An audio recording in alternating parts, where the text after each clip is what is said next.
সম্মানিত দর্শক আসসালামু আলাইকুম। আশা করি আল্লাহ তাআলার অশেষ রহমতে সকলেই খুব ভালো আছেন। আজকে আমি জুম্মার নামাজ পড়ে এসে দুপুরের খাবার খেয়ে মাঠে গিয়েছিলাম ঘাস কাটার জন্য।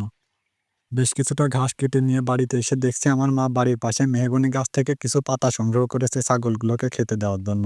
তাই এখন ঘাসগুলোকে না দিয়ে ছাগলগুলোকে কিছুটা পাতা বেঁধে দিয়েছি, তারা ভালোভাবেই খাচ্ছে দেখতে পারছেন।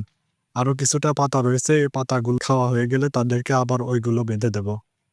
যেহেতু আমাদের ঘাসের জমিতে পর্যাপ্ত পরিমাণ ঘাস আছে, এজন্য আমি মেহগনি গাছের পাতা ছাগলগুলোকে খাওয়াচ্ছি না। কারণ যখন ঘাসের সংকট দেখা দিবে তখন এই পাতাগুলো খেয়ে ছাগলগুলো বেশ কিছুদিন থাকতে পারবে। গত ২০-২৫ দিনের মধ্যে প্রায় প্রতিদিনই সামান্য পরিমাণ হলেও বৃষ্টি হয়েছে। কিন্তু আজকে সারাদিন চলে যাচ্ছে, এখনো একবারও বৃষ্টি হয়নি। আর সারাদিনই বেশ ভালোই রোদ হচ্ছে।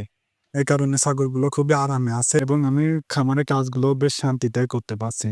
আর যেহেতু শরৎকাল শুরু হয়ে গেছে, আকাশে প্রচুর তুলার মতো মেঘ দেখা যাচ্ছে এবং আকাশটা বেশ পরিষ্কার। আর মাঠে আসলে বেশ সুন্দর বাতাসে প্রাণটা জুড়ে যাচ্ছে। তো আমার ইউটিউব চ্যানেলে দেখলাম বেশ কয়েকজন সাবস্ক্রাইবার যুক্ত হয়েছেন। যে সকল ভাইরা কিংবা বোনেরা আমার চ্যানেলটিকে সাবস্ক্রাইব করেছেন তাদেরকে জানাই অসংখ্য ধন্যবাদ। সকলে খুব ভালো থাকবেন, সুস্থ থাকবেন। আসসালামু আলাইকুম।